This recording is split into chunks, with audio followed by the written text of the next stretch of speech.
मीरा जब ऊपर आई तो वो परछाई उसे हॉल की बैल्कनी से ऊपर आते दिखी। अगर हमने लाइट जलाई तो वो भाग जाएगा, अंधेरे में ही जाकर पकड़ते हैं उसे, मीरा ने मन ही मन खुद से किसी जासूस की तरह कहा और धीरे धीरे कदम बढ़ाते हुए हॉल की ओर गई। हालांकि वो भूल चुकी थी कि ये हॉल अक्षत का था और घर वालों का वहां जाना बिल्कुल मना था। नीचे पाल पर लगे बल्ब की हल्की रोशनी वहां तक आ रही थी। मीरा बड़ी सफाई से धीरे धीरे कदम बढ़ाते हुए बैल्कनी की ओर आई। जैसे ही वो परछाई बैल्कनी की रॉ पार करके अंदर हॉल में आई, मीरा ने उसका सीधा हाथ मजबूती से अपने हाथ में पकड़ा और घुमाकर उसकी पीठ से लगाकर कहा, क्या चुराने आए हो यहाँ? खुद को बहुत शातिर समझते हो हाँ? लेकिन मेरी नजरों से बचना इतना आसान नहीं है। चोर? What the hell? मीरा के चंगुल में फंसे उस लड़के ने कहा। क्या बात है, इंदौर के चोर इतने पढ़े लिखे? भाई वाह, अंग्रेजी में बात कर रहे हैं, मीरा ने ताना मारते हुए कहा। लड़के ने अपना हाथ छुड़ाने की कोशिश की, लेकिन मीरा ने इतना कसकर पकड़ रखा था, ऊपर से मोड़कर पीठ से लगाया हुआ था। बेचारा चाहता तो भी कुछ नहीं कर पाता। तुम हो कौन और ये क्या बकवास कर रही हो? लड़के ने गुस्से से कहा। हमारी छोड़ो, तुम बताओ तुम यहाँ क्या चुराने आए हो? मीरा ने भी अकड़ कर कहा। अबे मैं कोई चोर नहीं हूँ और मेरा घर है, मैं चाहे जैसी आऊँ, तुम होती कौन हो? लड़के ने झटके से अपना हाथ छुड़ाया और मीरा की ओर पलट कर कहा। लैंप की मध्यम रोशनी में वो कुछ कुछ दिखाई दे रहा था, लेकिन मीरा ने ध्यान नहीं दिया और 2 कदम उसकी ओर बढ़ाकर कहा, वाह क्या मस्त एक्टिंग करते हो। तुम्हारा घर एक देंगे ना रख के सारा सच उगल दोगे। रुको, अभी हम सबको आवाज लगाते हैं।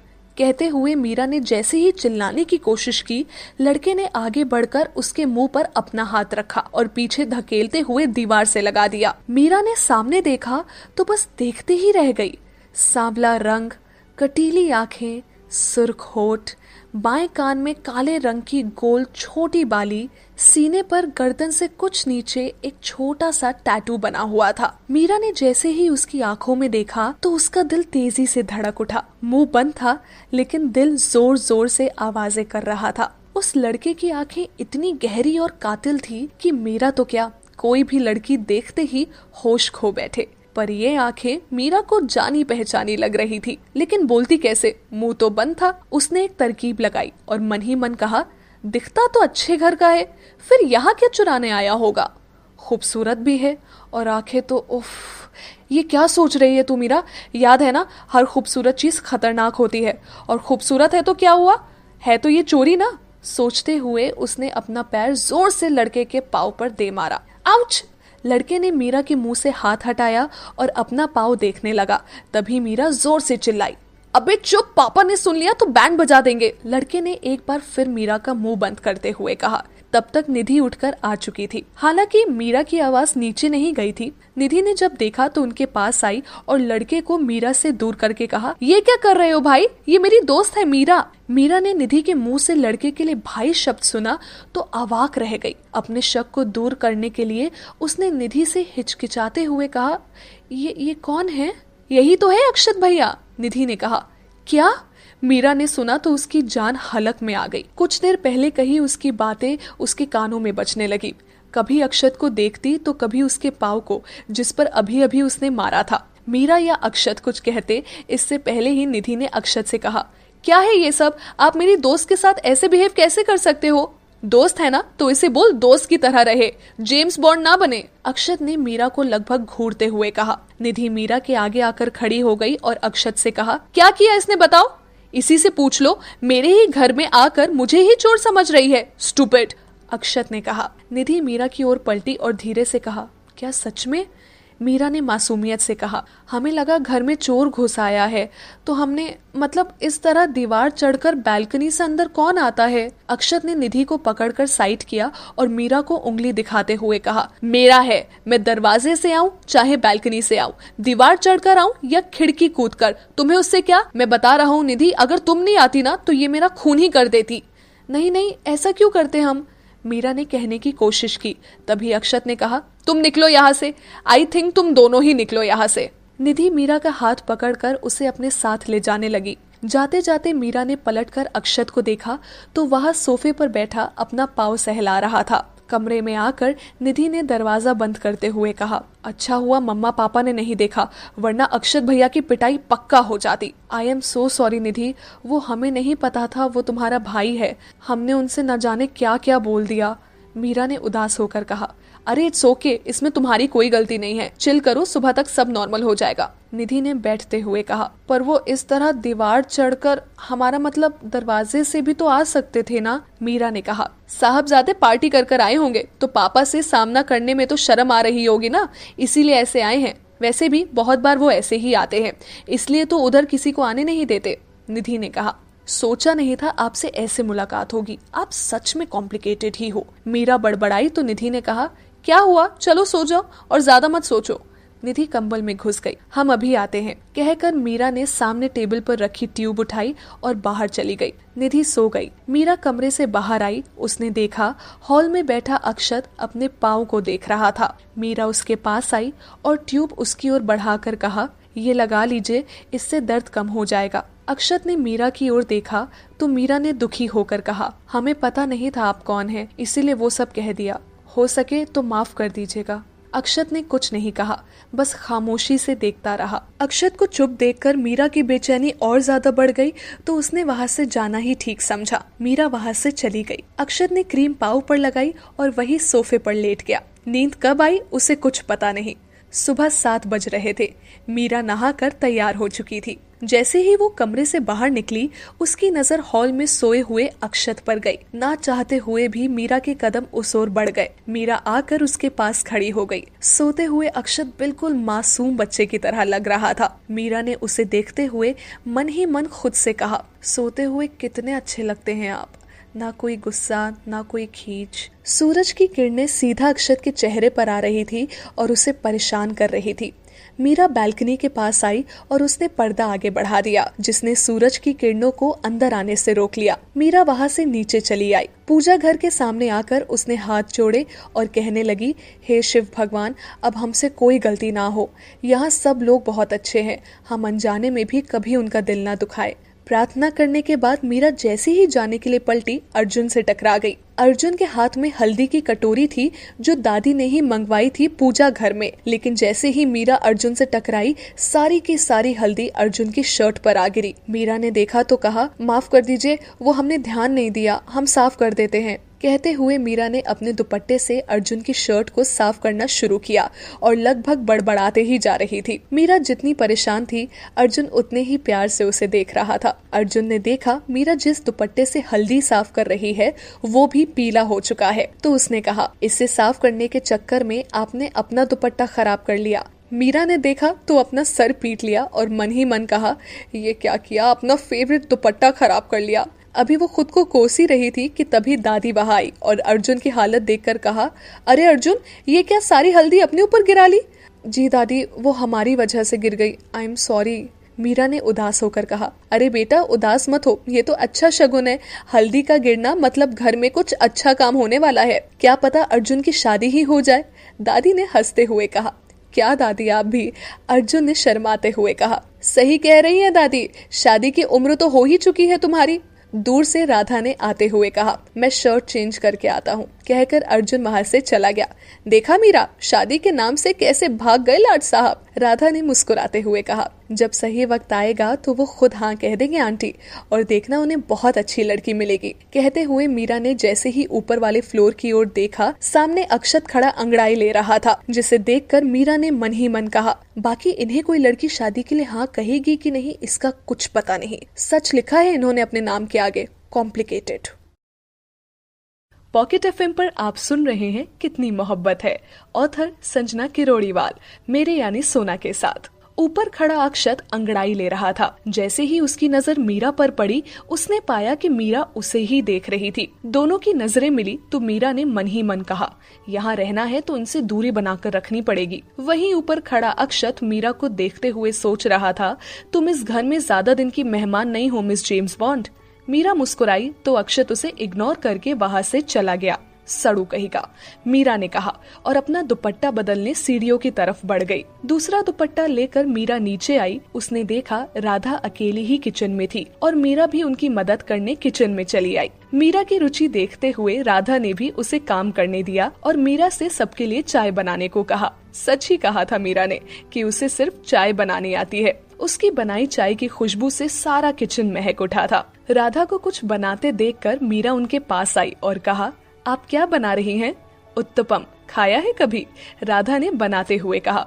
नहीं खाया, पर इसकी खुशबू अच्छी है। इसे कैसे बनाया आपने? मीरा ने सुगंध लेते हुए कहा। इसे सूजी और चावल के घोल से बनाते हैं। पहले गैस पर पैन पे थोड़ा सा तेल डालकर फैलाओ, फिर सूजी का घोल ऐसे धीरे धीरे फैलाना है बनाते हुए। उसके बाद इसके ऊपर बारीक कटी सब्जियां जैसे कि प्याज, शिमला मिर्च, टमाटर, पत्ता गोभी डालकर इस पर फैलाना है। इसके बाद नमक और मसाला स्वाद अनुसार डालकर इसे दूसरी ओर पलटना है। जब दोनों तरफ से अच्छा सिक जाए तो पैन से निकाल लो। राधा ने कहा, ये तो बहुत इजी है आंटी, हमें भी सीखना है। मीरा ने कहा, पहले लोगों को तो पहचानना सीख लो। एक जानी पहचानी आवाज मीरा के कानों में पड़ी। उसने जैसे ही गर्दन घुमाई, किचन के दरवाजे पर अक्षत खड़ा था।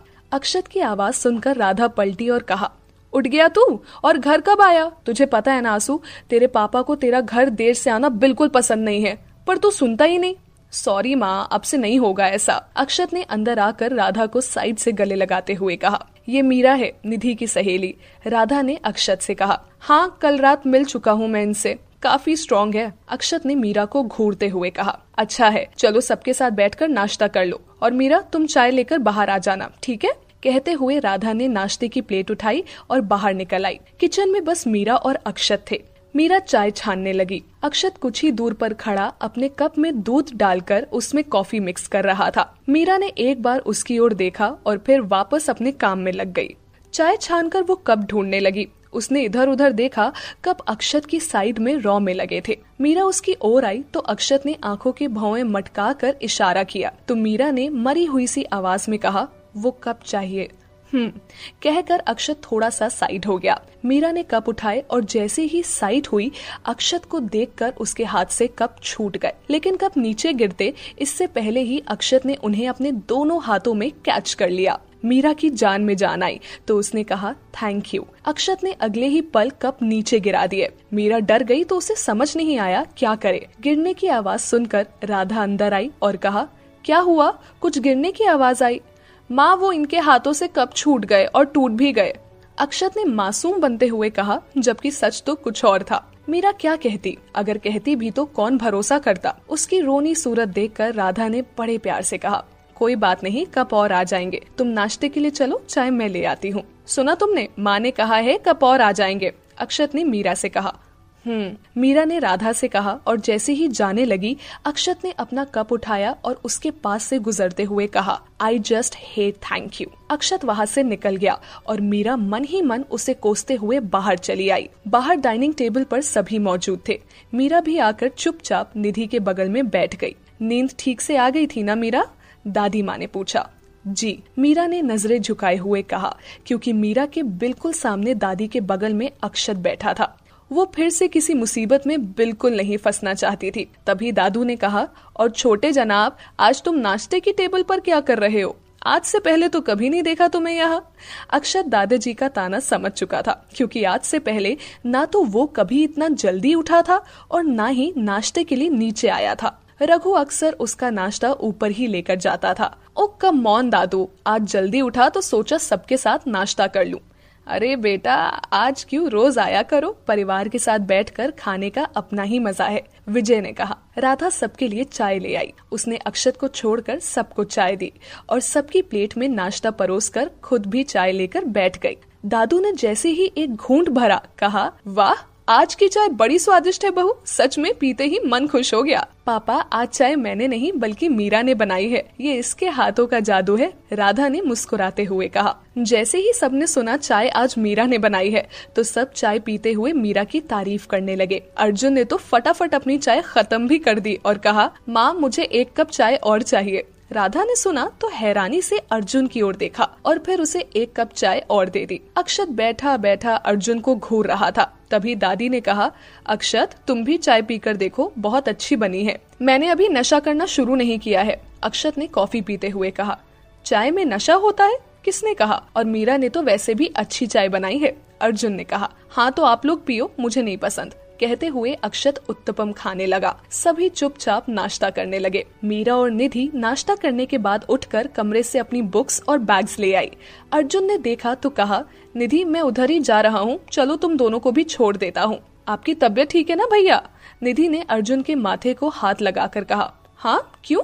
अर्जुन ने कहा। आज से पहले तो आपने कभी नहीं कहा निधि कॉलेज छोड़ देता हूँ, फिर आज अचानक? निधि ने दाल में काला देखते हुए कहा। निधि के बात सुनकर अर्जुन झेप गया।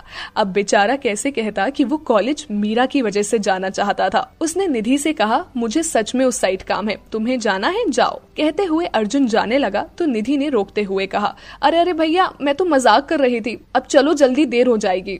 बस 2 मिनट में अपना बैग और फोन लेकर आता हूँ। कहते हुए अर्जुन चला गया। निधि बाहर जा चुकी थी। मीरा वही खड़ी अर्जुन के आने का इंतजार कर रही थी। अर्जुन वापस आया तो उसके हाथ में बैग, फोन और ढेर सारी फाइल्स भी थी। ये हमें दे दीजिए, मीरा ने सहजता से कहा तो अर्जुन ने फोन और बैग छोड़कर फाइल्स मीरा को थमा दी। दोनों साथ साथ चलने लगे तो अर्जुन ने कहा, चाय अच्छी बनी थी।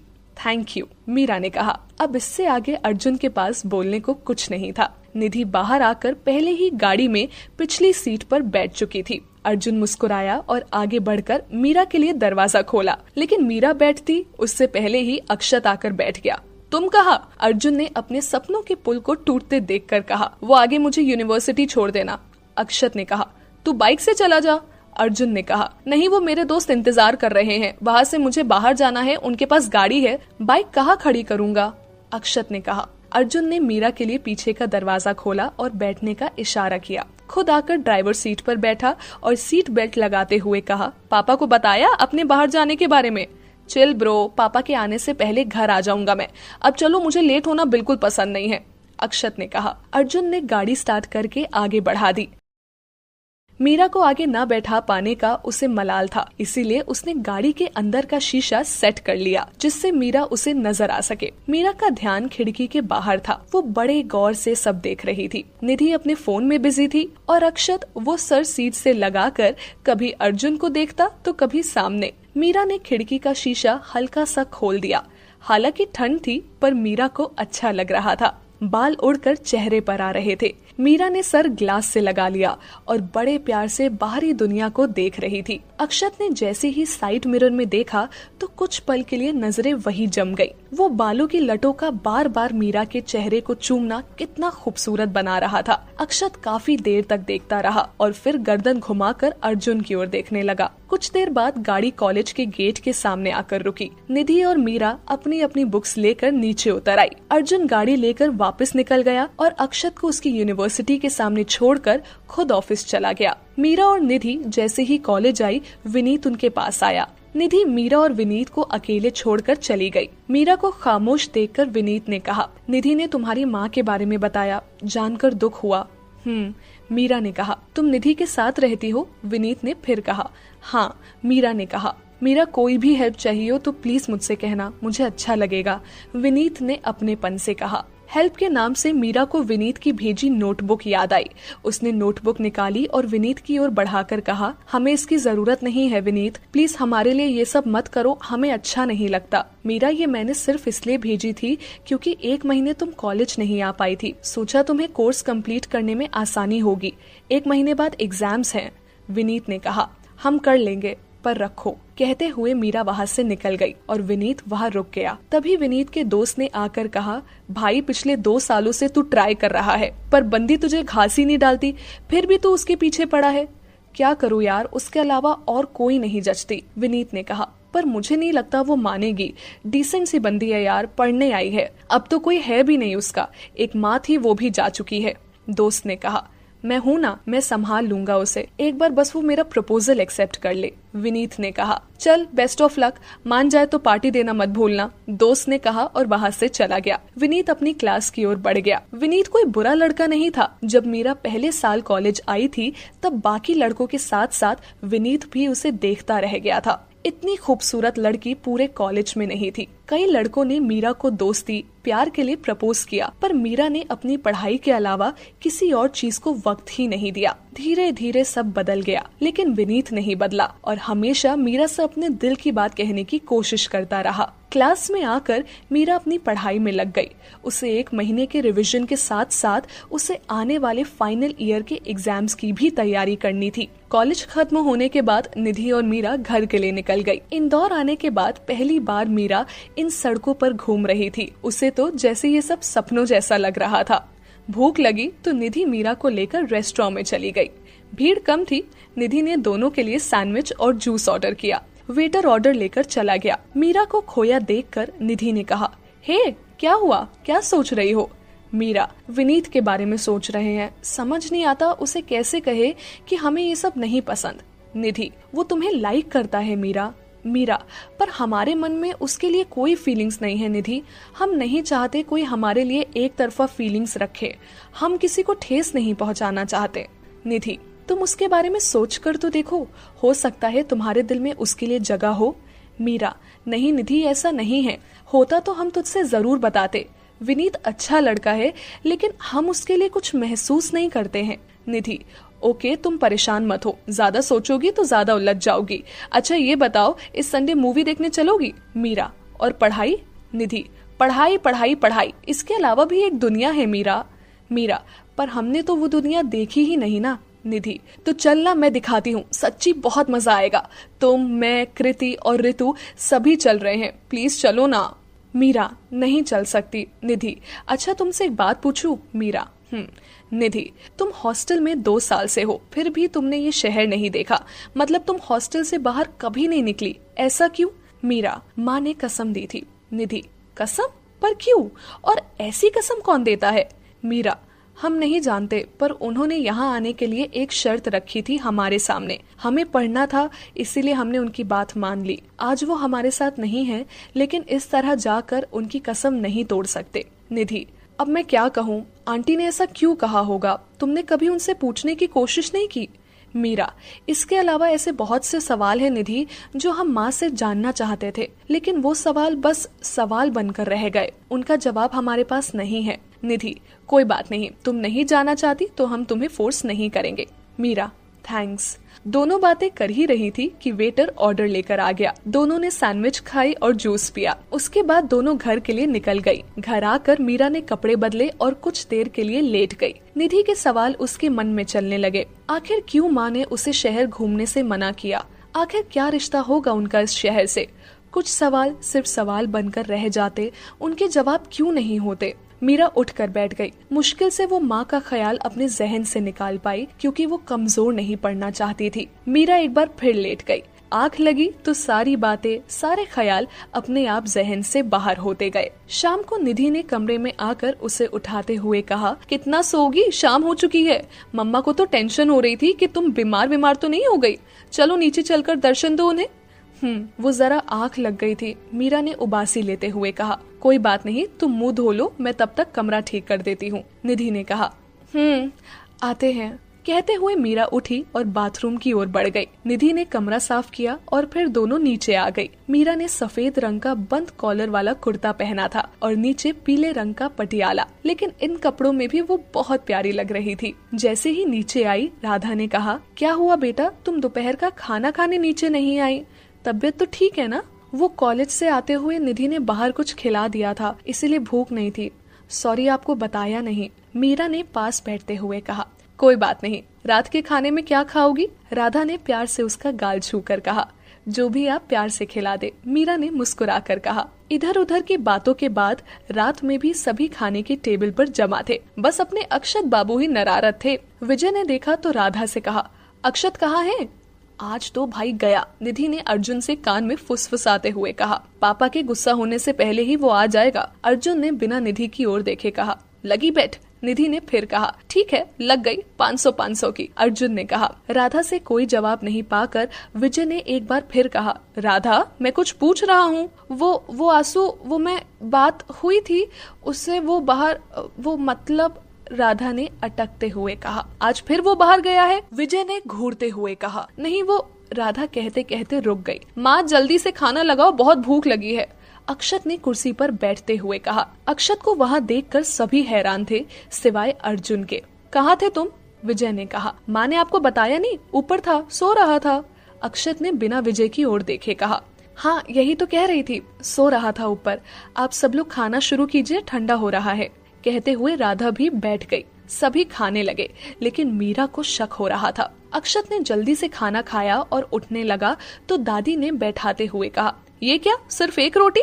देख कितना दुबला हो गया है, चल बैठ और ये 2 पराठे और खा। अक्षत ने जैसे ही ना करने के लिए मुंह खोला, विजय ने कहा, खाओ चुपचाप, मरता क्या ना करके। खाने लगा। मीरा को कुछ तो गड़बड़ लग रही थी, लेकिन वो चुपचाप खाना खाती रही। अक्षत खाने में इतने नखरे क्यों कर रहा था? आखिर क्या वजह थी? ये तो आगे ही पता चलेगा। पॉकेट एफएम पर आप सुन रहे हैं कितनी मोहब्बत है, ऑथर संजना किरोड़ीवाल, मेरे यानी सोना के साथ। अक्षत को अनमने ढंग से खाते देखकर मीरा को शक हुआ। खाते हुए उसकी नजर नीचे गई। उसने देखा अक्षत ने पार्टी वेयर जूते पहने हैं। मीरा ने मन ही मन खुद से कहा, इन्होंने तो कहा कि ये घर में ही थे और सोकर आ रहे हैं, लेकिन घर में ऐसे जूते पहनकर कौन सोता है? जरूर कुछ गड़बड़ है। मेरा हो गया, कहते हुए अक्षत उठा और भाग गया। किसी ने भी उसके जूतों पर ध्यान नहीं दिया। खाना खाकर निधि जैसे ही चुपके से जाने लगी तो अर्जुन ने रोकते हुए कहा, 500 रुपए। भैया वो मैं तो ऐसे ही मजाक कर रही थी, मुझे तो पता था अक्षत भाई घर में ही है। निधि ने बचते हुए कहा। ये सब बातें ना कहीं और बनाना, चुपचाप पैसे निकाल। अर्जुन ने कहा। निधि कोई पैसे नहीं देगी, मीरा ने आकर कहा। क्यों नहीं देगी? अर्जुन अब मीरा के सामने था। मीरा मुस्कुराई और कहा, क्योंकि आपके अक्षत जी घर पर नहीं थे, कुछ देर पहले ही बाहर से आए थे। मीरा के मुंह से सच सुनकर अर्जुन अवाक रह गया, लेकिन खुद को सही साबित करना भी जरूरी था, इसीलिए कहा, ये आप कैसे कह सकती है कि वो बाहर से आया था? उन्होंने डाइनिंग पर पार्टी वेयर शूज पहने हुए थे, मतलब वो बाहर से आए थे। आप शर्त हार गए, मीरा ने कहा और चली गई। यार तेरी दोस्त तो बहुत इंटेलिजेंट है, उसने कैसे पता लगा लिया? अर्जुन ने कहा। क्योंकि वो मेरी दोस्त है ना, इसीलिए, कहकर निधि भी चली गई। ऊपर खड़ा अक्षत ये सारी बातें सुन रहा था। उसने धीरे से कहा, सिली गर्ल। अक्षत अपने कमरे की ओर चला गया, लेकिन असली मुसीबत तो अब शुरू होनी थी। पेट में दर्द होना शुरू जो हो चुका था, मतलब अब इंसान 2-2 बार खाना खाएगा तो यही हाल होगा ना उसका। कमरे में आकर वो कभी बिस्तर पर गिरता तो कभी सोफे पर। अक्षत उठा और ड्रॉवर से दवा निकाल कर ले ली, लेकिन दवा से भी तुरंत आराम कहाँ आता है, थोड़ा वक्त लगता है। पर हमारे अक्षत में सब्र की जो कमी थी, बेचैनी से वो यहाँ वहाँ घूमने लगा। बेचारा किसी से कह भी नहीं सकता, वरना सुनना पड़ जाएगा। दरअसल घर आने से पहले वो अपने दोस्तों के साथ बाहर ठूस कर जो आया था। अक्षत की उम्र 24 साल थी। हाल ही में उसने अपने ग्रेजुएशन की पढ़ाई कंप्लीट की थी। अपने कॉलेज में वो हमेशा टॉप पर रहा। हिस्ट्री में उसकी अच्छी पकड़ थी। अक्षत के 2 दोस्त थे, एक तरुण और दूसरा शुभ। कॉलेज में अक्षत हमेशा चर्चा में रहा, अपनी पर्सनालिटी और दूसरा उसका एटीट्यूड। कॉलेज की सभी लड़कियां उस पर फिदा थी, पर मजाल है वो किसी को नजर भर देख ले। वो हमेशा अपनी ही मस्ती में धुन रहने वाला लड़का था, और उसकी यही बातें उसे औरों से अलग भी बनाती थी। अपना पेट पकड़े पकड़े वो बाहर आया और बालकनी में आकर खड़ा हो गया। बस अब एक ही रास्ता है, कहते हुए उसने एक गहरी सांस ली और जेब से सिगरेट निकालकर मुंह में रखते हुए जला ली। अक्षत को सिगरेट की आदत कॉलेज में लगी थी, लेकिन घर वालों को अभी इसके बारे में पता नहीं था। उसने उनके सामने कभी नहीं पी थी। अभी वो खड़ा खड़ा सिगरेट के कश लगा ही रहा था कि तभी सीढ़ियों से मीरा चली आ रही थी। अक्षत ने उसे एक नजर देखा और बालकनी से सामने देखते हुए फिर से सिगरेट पर ध्यान जमा लिया। मीरा ने देख लिया था, शायद इसीलिए वो उसकी ओर चली आई। उसने हाथ में पकड़ी किताब को टेबल पर रखा और अक्षत के पास आकर धीरे से कहा, सिगरेट पीना बुरी बात है। अक्षत ने कोई जवाब नहीं दिया, बस चुपचाप सामने देखते हुए सिगरेट पीता रहा। अक्षत का कोई जवाब नहीं पाकर मीरा ने कहा, अंकल आंटी को पता है आप सिगरेट पीते हैं? अक्षत ने इस बार भी जवाब नहीं दिया तो मीरा ने खींचते हुए कहा, एक काम करते हैं, हम जाकर बता देते हैं। कहते हुए मीरा जैसे ही जाने लगी, अक्षत एकदम से उसके सामने आ गया और कहा, तुम क्या पागल वागल हो? ये सब बातें बताने के लिए होती है क्या? नहीं, पर शायद सिगरेट भी पीने के लिए नहीं होती है। It's dangerous for health, Meera ने कहा। अक्षत उसके थोड़ा करीब आया और कहा, मुझे बिल्कुल पसंद नहीं है लोग मुझे इस तरह फालतू एडवाइस दे। निधि की दोस्त हो, उसकी दोस्त बन के रहो। मुझसे फ्रैंक होने की जरूरत नहीं है। आपको लगता है हम आपसे फ्रैंक होने का सोचेंगे भी? बिल्कुल नहीं। हमने सिर्फ इसीलिए कहा क्योंकि इस एक सिगरेट से आप खुद को नहीं बल्कि अपने आसपास के लोगों और पेड़ पौधों को भी नुकसान पहुंचा रहे हैं। मीरा ने थोड़ा सख्त होकर कहा। वाओ, तुम इलेक्शन में खड़ी क्यों नहीं होती? जीत जाओगी कसम से, अक्षत ने कहा और दूसरी सिगरेट जला ली। लेकिन वो कश ले पाता इससे पहले ही मीरा ने उसके मुंह से सिगरेट निकालकर फेंकते हुए कहा, आप शायद हमारी बात समझे नहीं। हमने कहा इससे नुकसान होता है। सो वॉट, तुम्हें उससे क्या? अक्षत ने कहा। हमें इससे क्या? सही है, तो फिर पीजिए। हमें भी जो करना होगा हम करेंगे। हम जाकर सबको बता देंगे, मीरा ने कहा। अच्छा ठीक है, अक्षत ने झुंझलाकर सिगरेट फेंकते हुए कहा। हर वो चीज हमारे लिए सही नहीं होती जो हमें खुशी देती है, मीरा ने कहा और वहां से चली गई। अक्षत वही खड़ा खुन्नस में उसे देखता रहा और कहा, पर तुम तो खुद अपने आप में एक टॉर्चर हो। अक्षत वही सोफे पर बैठ गया। पेट अब ठीक था। जेब से फोन निकाला और देखने लगा। फोन देखते देखते उसकी नजर टेबल पर रखी किताब पर गई। उसने उसे उठाया और देखने लगा। पेज खोलते ही ऊपर शुद्ध हिंदी में लिखा था, मीरा राजपूत। तो ये उन मोहतरमा की है, पर उनको किताब की क्या जरूरत? उनके पास तो ऑलरेडी इतना ज्ञान है। Sorry baby, revenge is revenge, कहते हुए अक्षत एक एक करके किताब के पन्ने फाड़ने लगा और वहीं हॉल में उड़ाने लगा। ये करते हुए उसे बड़ा मजा आ रहा था। किताब के सारे पन्ने निकालने के बाद अक्षत वहां से उठा और कमरे में चला गया। मीरा को किताब का ख्याल नहीं रहा। वो जाकर लेट गई। अक्षत के व्यवहार से थोड़ा परेशान थी। अक्षत उसे पहली नजर में ही भा गया था, पर जैसे जैसे मीरा उसे जानते जा रही थी उसे समझ आ रहा था कि क्यों उसने नाम के आगे कॉम्प्लिकेटेड लगाया है। ऐसा ही था, वो पल में गुस्सा, पल में खुश, कभी सही कभी गलत। मीरा समझ नहीं पा रही थी कि इस घर में रहकर वो उसे कैसे हैंडल करे। मीरा की एक कमजोरी थी और वो ये कि वो जब भी कुछ गलत होते देखती उससे देखा नहीं जाता और वो उसे रोकने की कोशिश करती। लेकिन अक्षत के सामने वो कंफ्यूज हो जाती कि क्या सही है और क्या गलत। विचारों में उलझे उसे नींद आ गई। सुबह उठी, नहाकर तैयार हुई। निधि भी आज जल्दी उठ चुकी थी। दोनों तैयार होकर जैसे ही कमरे से बाहर आई, हॉल में ढेर सारे पन्ने इधर उधर उड़ रहे थे। एक पन्ना मीरा के पैरों के पास आया। उसने देखा तो आंखें खुली की खुली रह गई। ये तो उसकी बुक के पन्ने थे। मीरा ने एक दो पन्ने और उठाए और उन्हें देखने लगी तो निधि ने कहा, ये सुबह सुबह यहाँ कचरा किसने कर दिया? मीरा निधि की ओर पलटी और कहा, ये कचरा नहीं है निधि, हमारे कोर्स की किताब थी, पता नहीं किसने फाड़ दी। निधि ने देखा। ये कहते हुए मीरा की आंखों में आंसू तैर गए। उसने धीरे से कहा, इम्पोर्टेंट थी क्या? हाँ, हमने कॉलेज की लैब से ऑनलाइन ऑर्डर की थी, कल ही मिली थी और आज खुद सारे नोट्स बनाए थे पर सब बर्बाद हो गया। मीरा कहते कहते रुक गई। तुम परेशान मत हो, हम पापा से कहकर दूसरी ऑर्डर करवा देंगे, निधि ने कहा। पर इसके साथ ऐसा किसने किया होगा? मीरा ने कहा। सुबह सुबह क्या हो रहा है? अक्षत ने कमरे से बाहर आते हुए कहा। भाई पता नहीं किसी ने बुक के सारे पन्ने फाड़ दिए। वो बुक मीरा की थी, इसीलिए वो परेशान हो रही है, निधि ने मायूसी से कहा। सिली गर्ल, इसमें इतना परेशान क्यों होना? बुक ही तो है और आ जाएगी, अक्षत ने कहा। पूरे 680 रुपए की किताब थी, मीरा ने आंखों में आंसू भरकर कहा। 680 की ही तो थी, बस इतनी सी बात के लिए इतना परेशान? तुम्हारी दोस्त सच में पागल है निधि, अक्षत ने टॉन्ट मारते हुए कहा। आपके लिए सिर्फ 680 हो सकते हैं क्योंकि आपके पास आपके पापा के लाखों रुपए हैं, पर हमारे लिए इन 680 रुपयों की बहुत अहमियत है। जब खुद कमाएंगे तब एहसास होगा, मीरा ने अक्षत से कहा और वहां से चली गई।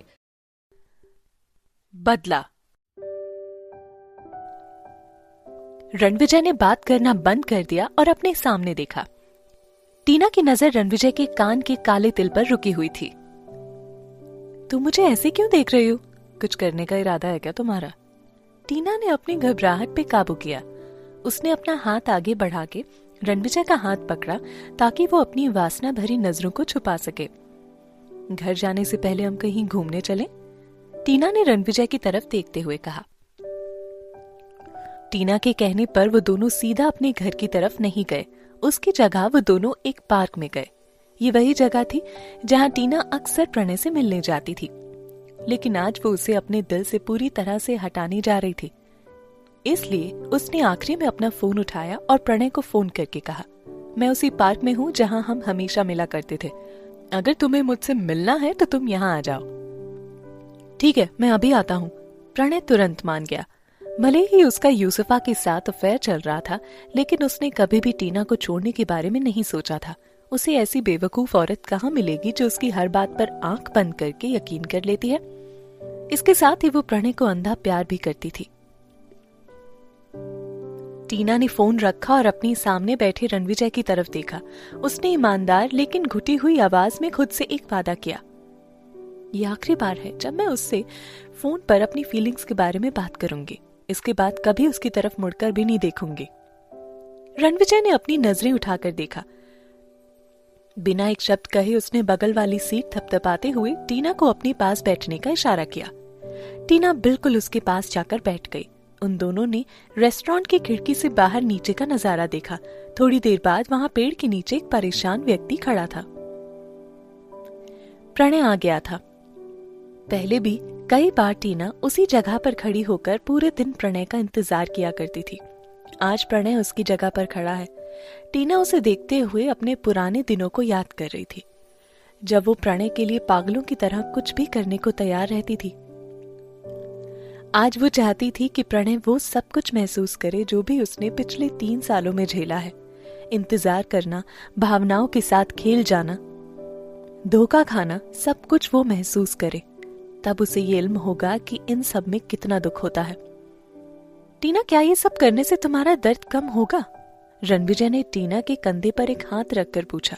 इस वक्त वो भी प्रणय को देखे जा रहा था। मुझे नहीं पता, लेकिन मैं चाहती हूँ कि मैंने जो कुछ भी महसूस किया है वो भी करे। रणविजय ने अपनी उंगलियों से टीना की ठुड्डी को पकड़ा और फिर उसकी आंखों में झांकने लगा। उसे टीना की आंखों में एक ऐसी कोमल और मासूम औरत का दर्द दिखा जिसने कि अब दुनिया की हर मुश्किल हालात से लड़ना सीख लिया था।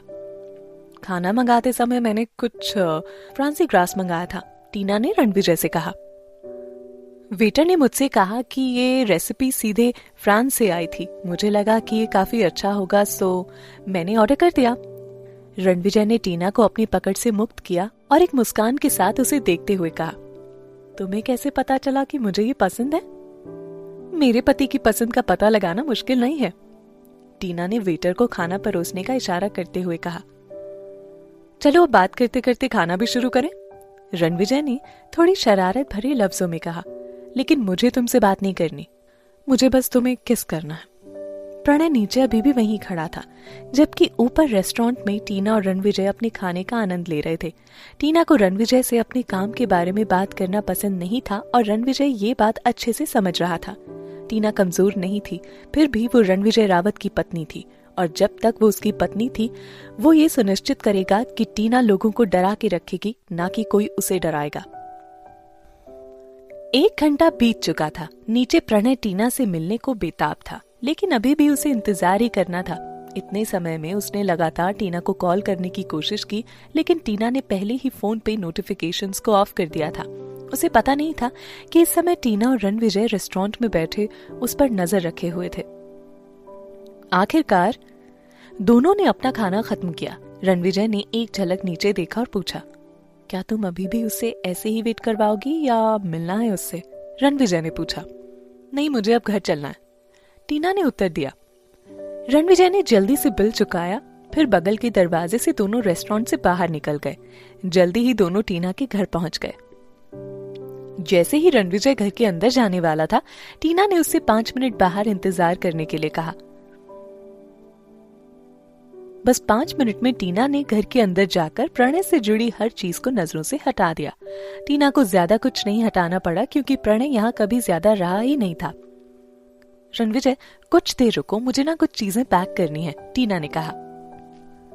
रणविजय टीना के घर की थोड़ी जांच पड़ताल करने लगा। उसे लिविंग रूम में एक बड़ी सी फोटो मिली। ये तब की फोटो थी जब टीना को नंबर 1 मॉडल के लिए ट्रॉफी मिली थी। अगर वो इंडस्ट्री से कभी पीछे नहीं हटती तो वो पहले ही इंटरनेशनल मॉडल बन चुकी होती। 5 मिनट बाद टीना ने अपने बेडरूम से अपनी बाहों में एक टेडी बियर को पकड़े हुए कहा, ये मेरा सारी पसंदीदा चीजों में से ना फेवरेट है। तुम्हें कुछ और नहीं चाहिए? नहीं। टीना ने अपना सर पूरी तरह से हिला दिया। अचानक रणविजय ने उसे अपनी तरफ खींचा और अपने ठंडे होठों से उस पर दबाव डाला। पहले तो टीना हैरान हो गई, लेकिन फिर कुछ देर बाद उसने अपनी आंखें बंद की और रणविजय को चूमा। जब तक रणविजय का हाथ अनियंत्रित होकर उसकी स्कर्ट के नीचे पहुंचा, दोनों अचानक से रुक गए। चलो बाकी चीजें हम बात के लिए छोड़ देते हैं। टीना ने रणविजय को अपनी बाहों में समेट लिया। वो अपनी शांत सांसें महसूस कर सकती थी। अब से वो किसी को फिर से चोट नहीं पहुंचाने वाली थी। जो उसका है उसे वो हाथों में कसकर पकड़ के अपने पास रखने वाली थी। वहां पेड़ के पास प्रणय 4 घंटे से इंतजार कर रहा था। वैसे तो वो अभी और काफी देर तक इंतजार करने वाला था, लेकिन फिर उसे यूसुफा का फोन आया। प्रणय तुम कहाँ हो? मैं तुम्हारे घर पर हूँ, मेरे पेट में बहुत दर्द है। प्रणय फोटो अभी तक क्यों नहीं हटाई गई? जल्दी हटवाओ इसे वरना मैं बर्बाद हो जाऊंगी। प्रणय एक झटके में जगा और जल्दी से घर पहुंचा। यूसुफा को अपने दरवाजे के बाहर एक पैर पर दर्दनीय रूप से खड़े देखकर वो भागकर उसके पास चला गया। मैं तुम्हें और पीजी ग्रुप को बर्बाद नहीं होने दूंगा। प्रणय मेरे पास सिर्फ तुम हो, प्लीज मुझे और मेरे बच्चे को मत छोड़ना। प्रणय ने यूसुफा को दिलासा दिया और धीरे से उसकी पीठ थपथपाई। दरअसल उस वीडियो की सच्चाई ये थी कि यूसुफा ने अपना संतुलन खो दिया था, क्योंकि उसका दाहिना पैर घायल हो गया था और गलती से वो प्रणय की बाहों में गिर गई थी और उसको संभालते में दोनों बिस्तर पर गिर गए थे। जैसा तस्वीरों में दिखाया गया वैसा कुछ था ही नहीं। वो दोनों बिस्तर पर चुंबन नहीं कर रहे थे। वो बस एक एक्सीडेंट था और सब कुछ अनजाने में हुआ था। सबसे जरूरी बात यह है कि ऐसे में प्रणय ने इन सब के पीछे किसी की चाल बताकर टीना को छोड़ना चाहा और लोगों ने इन सब बातों पर विश्वास न करने के लिए भी कहा।